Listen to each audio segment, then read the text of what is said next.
Hey guys, welcome back to the next video. If you're new to the channel, welcome. This is Richard from WELSHYTECH, and today we have a new gaming monitor from piXL. This one's 34 inches. It's 3440 by 1440p resolution. It's 165 Hz. It is a VA panel, and has a 1.5 millisecond response. So, should you buy it? Let's find out. Okay then guys, we are back with another gaming monitor. This time it's the piXL 34-inch ultra-wide curved 165Hz game monitor. This one has a 1.5 millisecond response. It's 3440 by 1440p resolution. It has display, it has Type-C, it has HDMI, it has onboard speakers, and it has a 1500R curve on it. So let's get this unboxed. Okay, so it actually comes with the overall monitor. So, UK plug.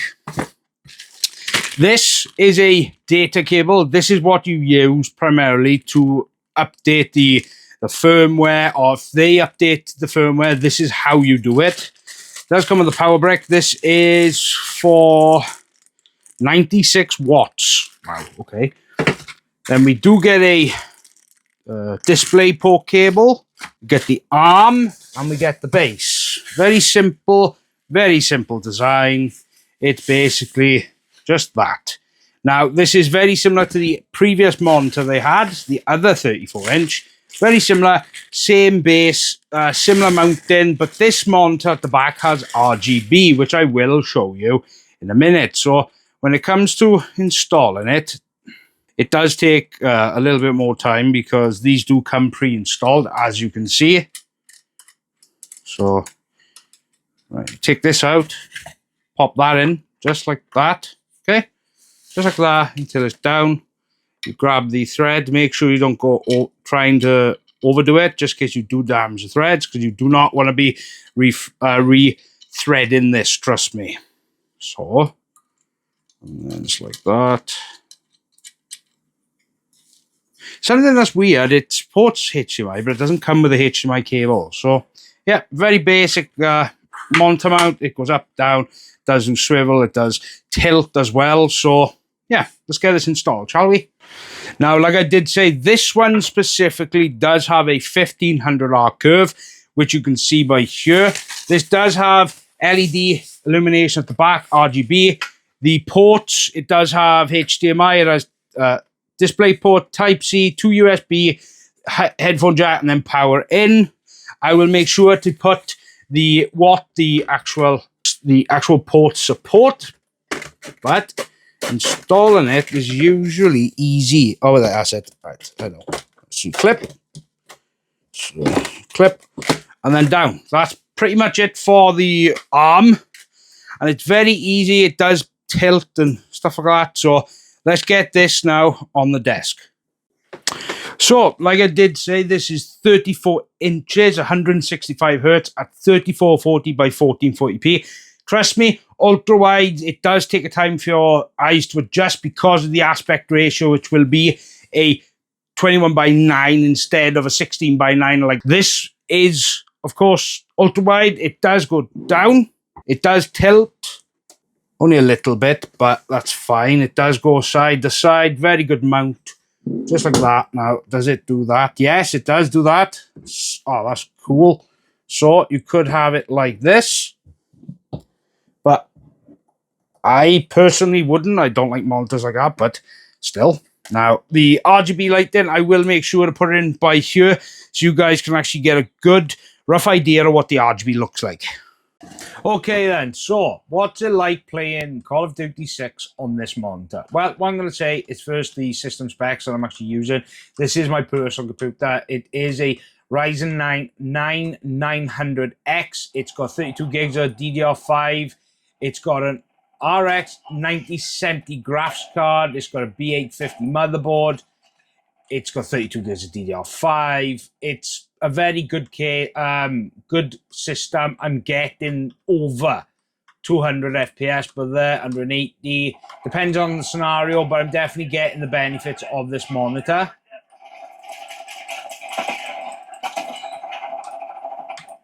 And that's where an ultra-wide comes in handy, to be honest with you. Ooh. So yeah, I mean, this is a VA panel. I'm not the biggest fan of VA panels, but quite honestly, at the price point, it's very, very hard not to actually like the price. It's £222 on CCL online. That is absolutely fantastic, especially for a ultra wide. Now, is it the best value? I don't know. It's going to really depend on what you really want. If you're looking for like the ultra wide that is a good budget size, good budget for the price, then of course it's going to be a good price and good value. Now, where I think UltraWide does benefit more is especially the overall size, the real estate. That's where this benefits. So what I'm going to do now is get into a different game and show you what it's like. Okay then, so this is Manor Lords. This is a simulation, like you build your own community or your own settlement, and then of course then you've got to leave it run, and then obviously you've got to do that type of stuff. It's a settlement type game, and this is mine at the moment. And now I have been playing this quite a while. I've been playing this game a good while. I must have restarted it multiple times because I'm never happy with my settlement. But at the moment, I'm happy. Now, this is where I like an ultra-wide because look at the size of the real estate you've got. It's 34 inches and you've got all this viewing angle. This is what I love about ultra-wides. Just gives you that massive real estate to look at. Now, this is where I benefit from an ultra-wide, especially content creation. I will get into that. That's where it benefits me because I can have 2 pages here, one for researching something or looking up something. I've got a big canvas here to do what I need to do with this type of real estate on a monitor. Now, this game, obviously, it isn't the most demanding game ever, but I've got it on 3440 by 1440p. It's on high ultra. So, I mean, I'm playing it the way the game is meant to be played at high settings, and it looks absolutely gorgeous. But I'm going to leave that up to you. Now let's get into some content creation or some content consumption, because that's where this type of monitor size is going to benefit you. Now, this is content creation. This is where a big monitor like this is very, very useful. This is a monitor that this is a video I made for Thursday's video, and what I will tell you is this is where it actually benefits a creator or an influencer or someone who does a lot of like video production, photo editing as well. This is where an ultra-wide will benefit you. It definitely benefits me because having this kind of real estate means I can do multiple things at once and not worry about the overall size of the screen. So as you can see, like that. Now, now what you want to do is put these down here like this. Just like that. Now, yes, this is one of my videos. This isn't the finished video I'd edited. I've actually gotten rid of some bits. It's just an example of content creating that where an ultra-wide, especially one like this, at this kind of price range is ridiculous, £222. I think for an ultra-wide, it's especially a fantastic price. And quite honestly, look at the size of it. You can't really moan when it's this big, and it does not cost you an arm and a leg to buy one.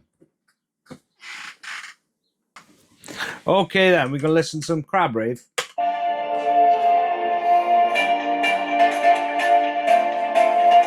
This is at 60% volume, just so everyone knows.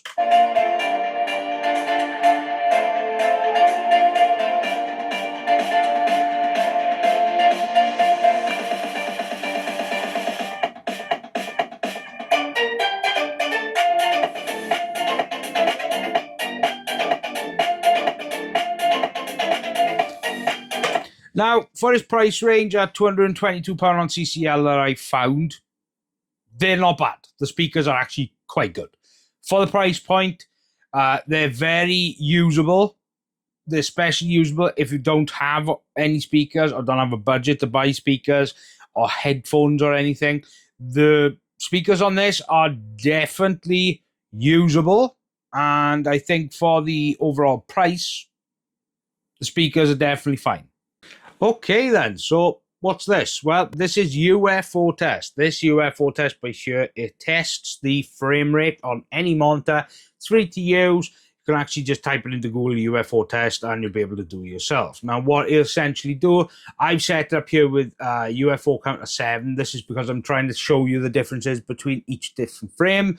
As you can see, the lower the frame, the more jittery and the more slow it is. As you can see, the higher frame you go, it's a lot smoother and it's a lot faster. That's essentially what a frame rate is. That's what it is, really. It's just the pixels, as you can see, but there's just the pixels per frame. As you can see, the lower the frame rate, the higher the pixels will be. The higher the frames, the smoother the frame rate will be. Okay, so this is EIZO Test. Now, what this will essentially do is go through a bunch of tests, actually 13, and it will just show you like viewing angles and the color. So let's go through it. Now, this is black. Now, if you see any illuminated pixels in the corners, the sides, that means that just indicates that a continuously illuminated subpixel. Now, as for white, if you are searching for black pixels, if you see any black, that means it's missing pixels. Same thing with reds, but this time you're looking for a black. If you see any black pixels, then that means that you're missing red subpixels. Same thing with green. If you see any black, that means you're missing green subpixels. Then you've got then blue, which is exactly the same. If you see any black dots anywhere, that means you're missing blue subpixels. And then we've got uniformity. Uniformity, this is assess the uniformity of an image using various grayscales. The brightness should be equally distributed across the entire image, and the image shouldn't have any colorful areas. So when you go to dark, and as you can see by there, the bottom part, go 50, and then you go 75. Now, this is a VA panel. VA panels do struggle when it comes to colors, so that I'm gonna, just say. And then obviously backgrounds, it'll just tell you, you just look by here. So check the extent to which your monitor can display similar colors. So just go like this, into blue. And then we'll go to gradients. Now, gradients, choose a greater viewing distance. Check the display of gradients. Now, this is just grayscale. And then obviously you go from that, you go to red, you go to yellow. What essentially this is you're looking for where the darks end and the light goes to.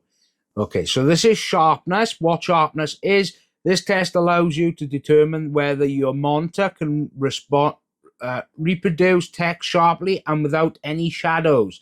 So if you see any shadows, do you see any shadows? Because I don't. Looks quite cool, to be honest.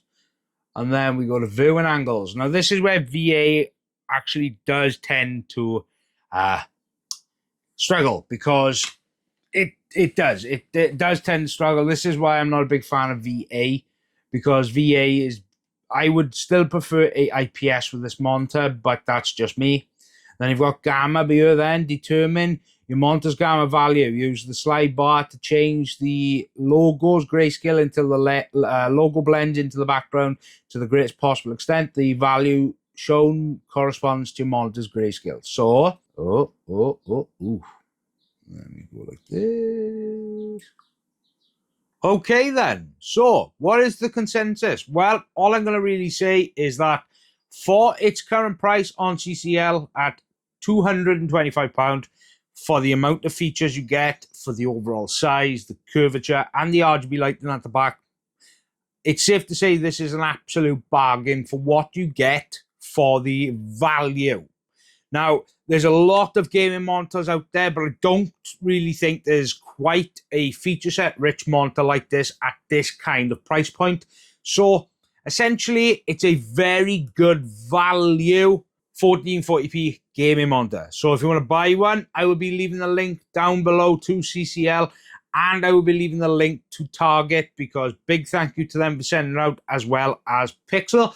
Now, make sure you subscribe, because I've got absolute loads of stuff coming. I've got AIOs, I've got another monitor, I've got CPU coolers, I've got cases coming, I've got loads of stuff coming, so make sure you subscribe. And as always, I hope you guys have a fantastic weekend and week ahead of you. This is Richard from WELSHYTECH. Goodbye.